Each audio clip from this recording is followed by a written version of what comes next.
The Campo and Joe podcast is brought to you by Bold City Heating and Air. Fast and reliable AC service. Welcome in, Campo and Joe, and we've seen a ball game inside the bank. So we got something to tear into. Joe C. from XL Primetime, our head coach, Dave Campo, he was in that building back when they made it to the playoffs 2 out of 3 years. Do you think they can make it to the playoffs 2 out of 3 years this go around, Coach? I'm counting on it. I mean, listen, when you look at this ball club, they added a few pieces to the starting group. Yeah. But they also added a bunch of guys in the final 53, in my opinion. Yeah. So I'm looking forward to this season. It does feel like there's more depth. So what we'd like to do, Campo and Joe, every time we pop on, we appreciate you guys checking in with us wherever you find us on social. Interact whenever you want. We definitely would love to hear from you guys. But all of Duval was anxious to see what it looked like. And if you go back and you go over the training camp, and this is the way I set it up on XL Primetime, Coach, is that it may have started off with a little bit of a negative tone. Offense doesn't look that good. And then that was followed, wow, the defense looks like they're going to be much better, so on and so forth. You finally got to see them go up against another team. What was your thought over the body of work that you saw? Well, the first thing is that they look like a football team on both sides of the ball, and I think that's important in the first ball game because you really never know how that one's going to go. Right. And yeah, the other thing that stuck out to me is that when the second units were in, there was no question who the better football team was. Now, the first groups didn't get enough action to really say, oh, yeah, we're excited about this guy or that guy, although there were big plays with the first group, which is the key to winning and losing. Scoring points is big plays. Yeah, I'll go with you on that one very simple idea. Sudden change plays. They make such a big difference. And you've always kind of taught us, hey, if you boil down a 60-minute ball game, 60 plays from either side, you're looking at about 1, 2, 3, 4, 5 plays. Well, that Parker Washington, now I don't know how many teams are going to kick off and allow you to return it, but that Parker Washington return, he went from red zone to red zone. Yeah. I'll tell you what, I've been kind of so-so on Parker from practice. I'm in that camp too. But he's a keeper. And the reason I say that is I think he's a gamer. He's one of those guys that, can show up and he doesn't look very big. He's pretty quick. I don't know how fast he is. Right. But all of a sudden he has a chance. He'll make plays. And I really like that. First of all, I think the kickoff is ridiculous. But under the circumstances, I think people are going to figure out, kick the ball out of the end zone and go to the 30 because anything can happen on that thing. But the great thing about that thing was that was a tremendous run. Yes. I mean, he made 3 cuts in that run, peripherally seeing guys, and then all of a sudden accelerated and he was out of there. Yeah. And that's the problem that you have with that kickoff. It can happen if you just hit that right crease. Yeah. A little stop-start, little Madden-like B-button type of stuff. And then he did show a motor, and he coughed up the football. The football popped out of his hands twice Saturday night. But at the same time, like we heard from him after practice today, and he said, look, you guys got to understand, and this is not him pleading with us. I'm just kind of portraying what he said. Right. But he said, look, I came through injuries last year. I was coming up from being a rookie, trying to learn everything, then got hurt, tried to come back from that, started to finally get comfortable under my feet. And then now you have this offseason and you're trying to take that next step. And he has proven, if nothing else, Coach, he's a weapon in special teams. He's reliable. He can play inside behind Kirk in the slot, and he also can step out and take that whatever X or Y role. Yeah, I'm convinced now. I mean, he makes the team, in my opinion, and he helps the team, in my opinion. All right, now you and I, at least I know I'm a Devin Duvernay fan, and you and I kind of, maybe we just were half full on Parker Washington. I'm certainly much more optimistic about what he did the other night. But I think both of these cats can be hugely successful on this football team. Yeah, Duvernay, I mean, that was a great catch he made. Oh, yeah. And rolling into the end zone, that also shows that he's got some, common sense. And, yeah, so I like Duvernay.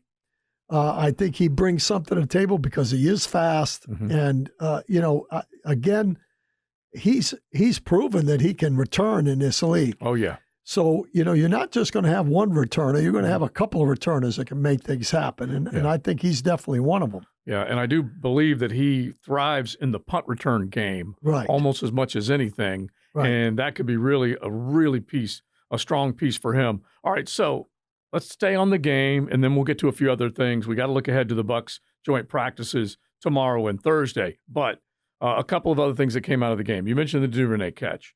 Brian Thomas Jr. making a really big play. C.J. Beathard hooking up. He made a couple of good throws, which is what I think this football team's been looking for, right? Get it down the field. Yes. That's going to be an interesting, first of all, with Brian Thomas. Yeah. I mean, that's all you had to see. Yeah. That was a great catch, one-handed. Wasn't a great throw, great catch. Right, exactly. But contested catch. And if he can contested catch along with his speed, there's no question that he's a keeper. You know, they made a good choice there. Right. Now, as far as Beathard is concerned, I think they're going to have I'm not sure what they're going to do with the quarterback situation. I don't know with them bringing in Mac Jones. Right. 3 quarterbacks limits your football team, in my opinion. Oh, without a doubt. So that's going to be an interesting decision there. The one thing about Beathard, he's proven he can come in and win a game for you. Very true. Mac Jones obviously has been a starter, so he's won some games, but he hasn't proven that for us. No, very true. And I think if anyone has gone out and watched practice, Mac has made his share of mistakes, but he's made as many plays or more than CJ. Here's the other part of this, is that CJ got the first opportunity to get in against the backups of Kansas City. This week, Mac's going to get the first opportunity. So we'll see what he'll be able to do. Yeah, and that's why, when you try to pare down the roster, there's a lot of football left for the back end of the roster, whether that's a backup quarterback or whether it's a backup safety or whatever it is. And that's what these 2 preseason games, along with the work against Tampa Bay, Tampa Bay is going to be the practice workout's going to be more for the starters than it is for the backup guys. Right. But there's 2 more ball games to kind of look at, guys. So that's kind of an interesting quandary, in my opinion, at the quarterback spot. Yeah, because I look at it, they traded a 6th-round pick. They picked up Mac Jones, who was at the end, I don't care how you want to assign blame. At the end, it did not work out for him in New England. Right. Bill Belichick is gone. There were some jokes of coaches on one side of the ball that should have been coaching on the other side of the ball. And anyway, it just flamed out. And so he comes back here. Everyone says he's got a great personality, and he does. And he seems to be at peace with himself. And some people think, well, why is he so excited about being a backup? Well, he landed in a good spot, and he's hoping that he can resurrect his career and maybe go somewhere after this and have a chance to win a starter's job again. But he knows he's not competing for this job right now. And I would say, without question, if I was going to pick who the 2 quarterbacks would be, he would be one of them. Right. Just because of his experience in a starting situation, feeling more comfortable being down here in his home area. So we'll see how that goes. Yeah. All right, so let's stay on the offense. Just a couple of other things that jumped out. It's pretty obvious if Tank Bigsby can figure it all out, he's going to be a fun one to watch. If he can take some of the responsibility and load and wear and tear away from ETN, it's going to be such a plus for this football team. But start with number 1, Travis Etienne in the passing game. I know you had to love that. Yeah, I think he's going to really be – I think they're going to use that more this year. Yeah. I think they're going to get him out. He's got good hands. Yeah. He's got a good acceleration. Yeah. I think he gives you something not only out of the backfield, like that was what we called an H angle route where you push like you're going to run the out and then come back up underneath, which underneath a vertical is a great pass, especially in a red zone. Right. Because you when they run that out up in the field, no big deal. Right. But if you run the out in the in the red zone, that linebacker has to react to it because if he does, he's going to catch it and run it in. Right. So now you overplay it a couple of underneath. It's a great call. And so that's the option the quarterback has based on what you do. Absolutely. Right? And so, but he's also a guy that you can flank out and use him in a receiver's role because he can catch the football. Well, I tell you what, I was joking on the air yesterday. I'm like, Herb was the first one to see it. Urban saw it. You know, I'm joking and having fun. But at the same time, someone texted in yesterday, and I feel this and I believe it. Someone texted in Marshall Faulk. And if we're talking about a quick guy that now is in his third full year of running the football and seeing contact after an injury year wiped out his rookie season, but he understands the game. He's played a lot of football. Correct.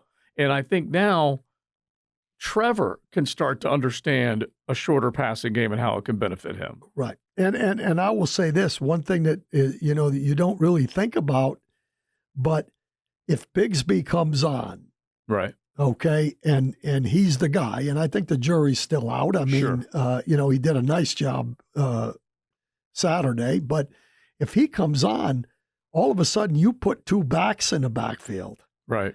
And now you got a receiver in the backfield. It's like having a fifth receiver in the game, you know, or a fourth receiver. You know, you got a guy that you can line up. You don't know which one's going to end up there. You can bring him out of the backfield in motion, whatever. Right. It's just another tool in the playbook. And I think what Doug Peterson, what Press Taylor, and all of Duval is hoping for is more options. Now, they still got to block up front, so let's get to that part of it right now, because still the yards that this running back room can get has to come off of that initial block by this line. And if they don't get it done, then these running backs are going to get hit in the backfield like they got hit in the backfield too many times last year. Well, first of all, that's the key to the whole offense, in my opinion. Yeah. I know Trevor Lawrence is going to have a great year. I know he understands the things that he has to fix, which he's proven before that he can do.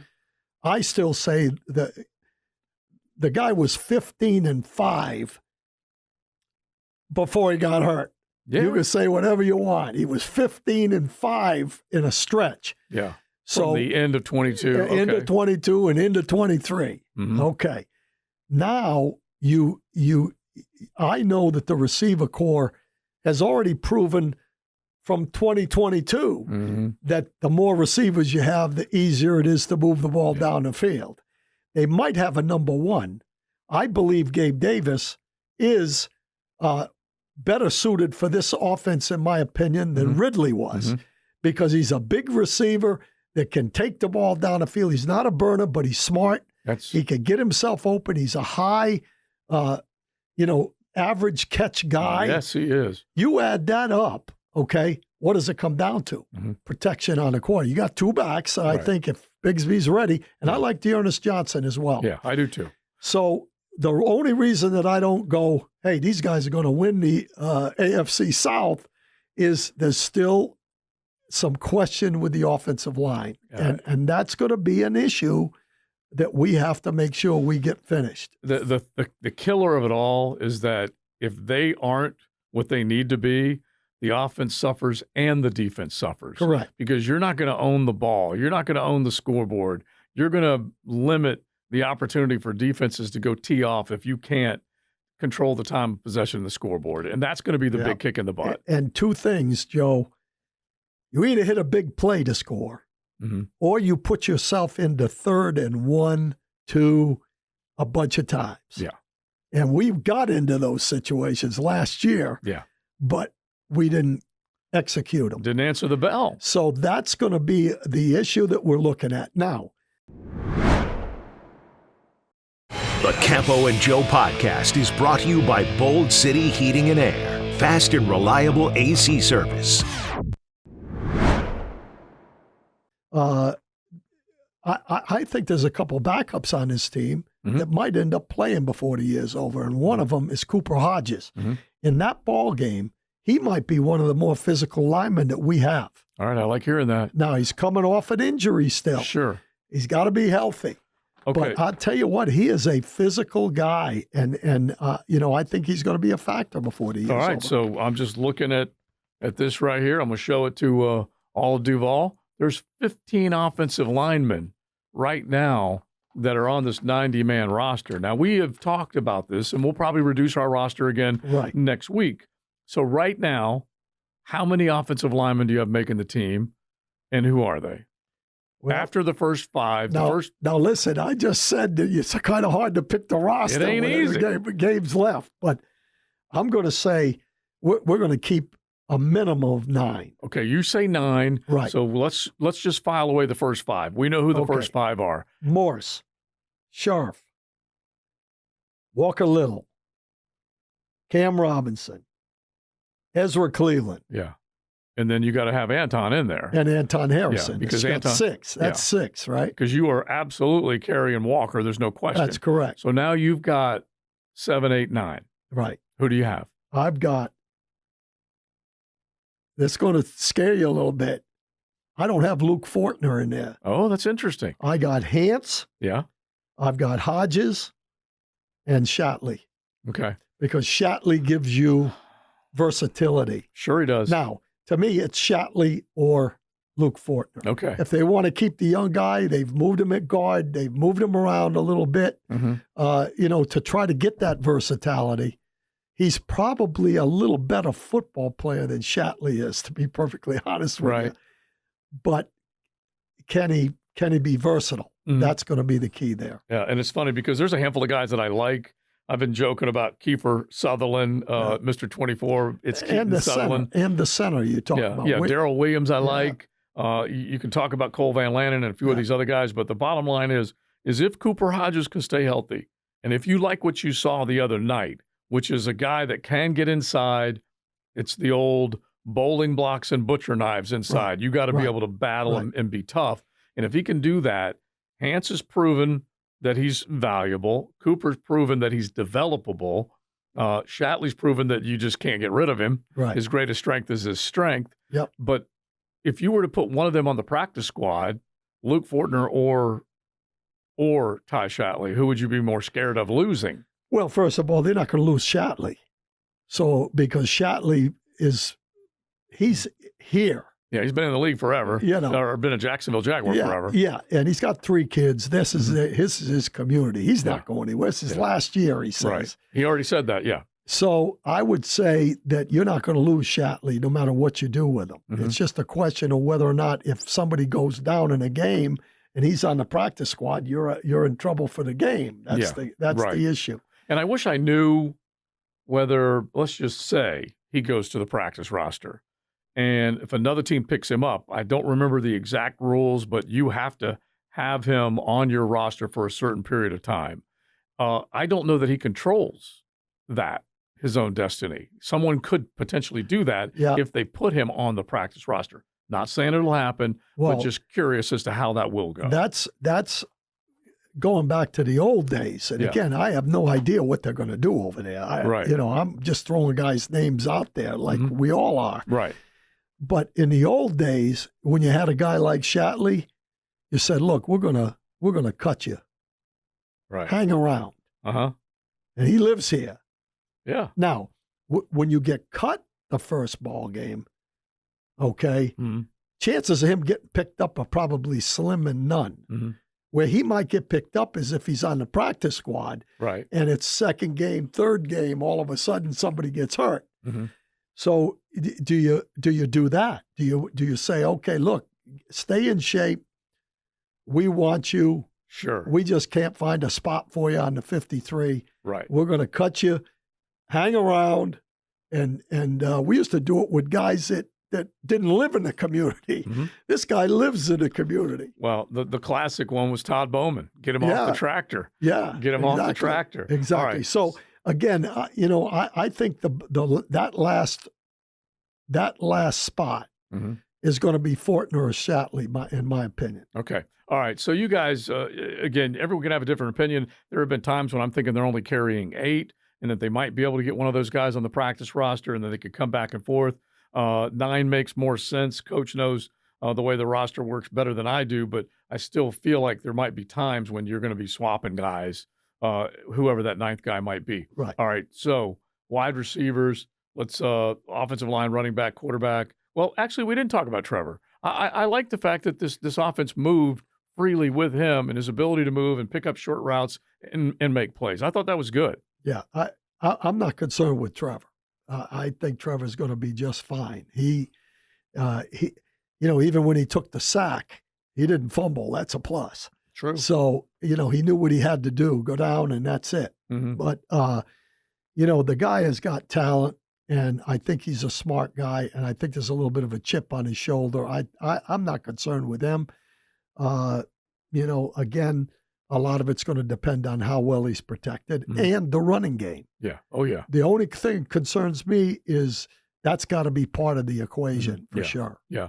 So let's just say 3 running backs right now make this roster. Does Keelan Robinson make this roster? Yeah, Is he a practice squad guy? These are the things that are kind of running through my head because we'll get to the tight ends now.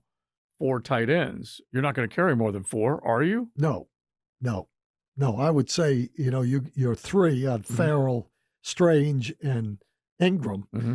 And then Degura, in my opinion, has a chance to make it. Helped himself mightily the other night. Yeah, I think he's a guy that fits into that, what they're trying to get accomplished. Right. So I think you keep 4 there. Yeah.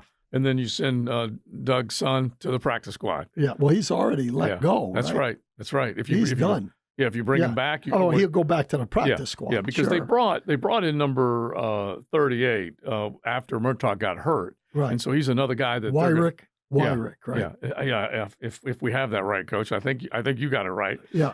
But and then you got Shane Bowman, and Shane Bowman made a play today. Yeah. But that doesn't mean anything. These are just small, isolated moments in practice. We don't know exactly what they're thinking of any of these guys. Right. But very likely 4 guys are going. All right, so let's hop over to the defensive side. Yep. Some of the guys that you like that you saw Saturday night that you think are really pushing towards making a roster. Well, first of all, we didn't see enough of the 2 starting outside guys, the 2 starting ends, right. Walker, Walker and Hines Allen. Yeah. But I'm not worried about them. They're going to be okay. They're going to be fine. I saw Walker manhandle a couple of guys. Yeah. The guy that kind of jumped out to me a little bit was Gibson from the standpoint that I think he brings something to the table. I don't know if he's going to be I think he's going to be a 5-sack guy probably at the most, but as far as how he played, and he was in there with the first unit, they wanted to see what they had in him. Right. They took Walker out after a couple plays and they put him in there. Yeah. And that's Travis Gibson, who has been with a couple of teams. Right. Bears, Chicago. Titans. Right. And so he is seen right now as the primary backup. Right. And he played the run pretty darn good in the game. So he kind of, I was pleased with the game he had. Muma. Started making a few plays. Yeah, not only that, though. I mean, he played pretty good all the way around. Yeah. The guy's smart. Right. And he's physical. Do you think he's getting better at understanding in coverage when to turn and run and all that stuff? I think so. I mean, I think he's going to be a factor. He's definitely going to be the starting Sam linebacker when they go 3 linebackers. Right. But he's also an inside guy as well. So you notice I'm not mentioning 33. Yeah. I don't know yet. Why? I don't know. I can't zero in on that one. They moved him to middle linebacker. He still looks like he's a little shaky on some coverage stuff. Okay, but here's where, all right, this is, I love this part because this is where Coach is being real with you guys and raw and breaking it down, because I look at, if they do say, hey, Deb, you're more physical and can rush the passer from the inside, we like all of that. We're going to ask you to do more things. You are going to have to make the calls. You are going to have to solidify the run game, and we're going to let Foye get out there and run a little bit. And so I'm thinking to myself, is that a better move for Ryan Nielsen? Well, I think that's all right. I still don't think he'll make the calls. I think he will make the calls. Okay. He doesn't have to have the dot. That's true. He could be a Mike Wills or whatever. But have I not been watching Devin make calls in training camp? No, not all the time. I don't know that for sure. I can't answer that one. I haven't watched that one that closely. Okay, yeah. But I think the move to middle linebacker helps him in a way because there's less adjustments to it. Foye will do the adjusting as the will linebacker. I'm not sure how that whole thing is going to play out because there's times when it's a 4-2-5 right, where the nickel is in there. I've seen them both interchangeable. Yes. Okay, so I think when it goes to a base defense against more tight ends, he's the middle linebacker because he's going to be uncovered. Okay. And he's the bigger of the two guys. And can run. He's bigger than Foye. Yeah. And, he can be more physical on the uncovered lineman. And that's where, I think they made the move. Okay. All right. So I like the fact that you at least still have a little bit of a question mark dancing in your head. I thought Roy Robertson-Harris wanted to get more work. He got some... He played into the fourth quarter, which was kind of surprising. Yeah, because I feel like he wanted to get more work in, or at least the coaches wanted to see him a little bit more. I don't think they're going to have to make a tough decision on him, but him and Devon and some of those guys, what'd you think? I think they did all right. That first run... They got hit There was a early. There was a missed gap in there. Yeah. So that, has to be taken care of. But...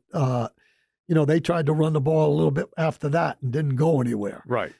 We got enough beef in there now, especially when Armstead comes back, and we're going to be better up front. There's no doubt in my mind. All right. Last part of it, we'll go to the secondary. Terrell Edmonds, who I talked to today, was impressive. Let's remind ourselves he was a former first-round draft pick. Correct. But he's a guy that's now clinging for a spot on the depth chart. And he goes out and he makes plays. He dislodged the football a couple of times from a Kansas City Chief. Yeah, I like him.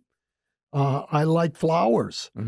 The question is, are you going to keep the veterans around, or are you going to build with your developmental guys and now go you got with that? And now you got Tayshaun Gibson. In the equation. Now I've got Edmonds making it. Okay. With the injury to Dewey. Okay. Yeah.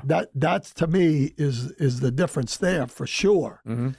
But again, it could be Gibson. I haven't seen enough of him. He's been around for 13 years, so he's definitely experienced. He's been here before. He's experienced, but he also has 6 games that he's not going to be doing anything. Correct. And I think it's a nice, hey, let's take a look. Kind of like Landry. Yeah, exactly. It doesn't hurt to have him here right now. No, which is Jarvis Landry got an invitation to the rookie minicamp and at least had an opportunity.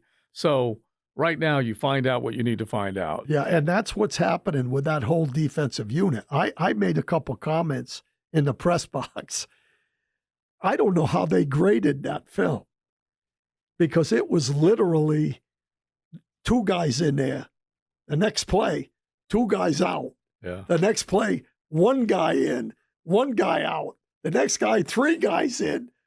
That makes it when tough. you're breaking that film down, you have to have a bunch of columns. Yeah. That's a hard breakdown. But what they're doing is a guy like Lacey. Let me give you an example. Lacey. Yeah. Tyler Lacey. Lacey had a good game. Yeah.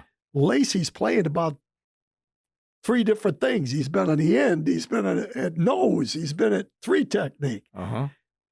Versatility is what Nielsen is looking for. Right. And find out what guys can do the best. Yeah.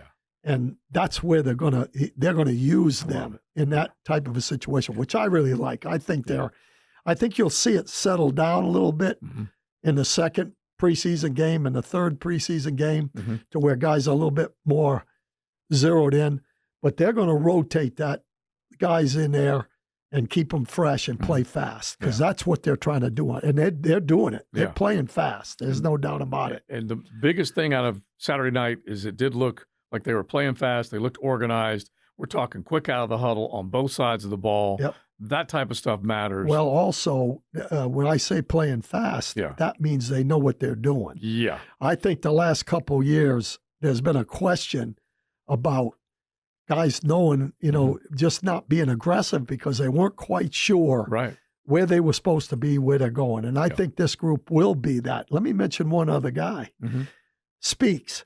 Oh, yeah. The guy from the UFL. Breland it was awesome to watch. I don't even necessarily mean making plays. I mean his get off the line of scrimmage he ran by the tackles. Now, they were backup tackles. Sure. But he ran by the tackles like they were standing still 2 or 3 times. By the way, him and Miles Cole, another one of the guys that I adopted, looks like if he can be a force. These two guys, Speaks has played a lot of football, came through the UFL, Defensive Player of the Year, excitable and all that stuff. Why not? Yeah. And the one thing about him, though, is he is a true outside linebacker, meaning that when he was in there, he was standing up. Okay. He didn't have his hand on the ground. So to me, they'll put his hand on the ground because he'll be faster with his hand on the ground than he is standing up. Yeah. So it's going to be interesting. I don't know what they're going to do with him. He hasn't been here long enough to say, he's got a chance. But I'll tell you what, I liked what I saw. All right, I love it. All right, Coach, this is just the beginning. We got plenty more to look at. We'll have the Bucs joint practices, and then we'll react to all of it next Tuesday. We appreciate everybody hanging out with us. Our head coach, Dave Campo, Joe C. I'll talk to you on XL Primetime, afternoons 2 to 4 on the Superstation. The Campo and Joe podcast is brought to you by Bold City Heating and Air. Fast and reliable AC service.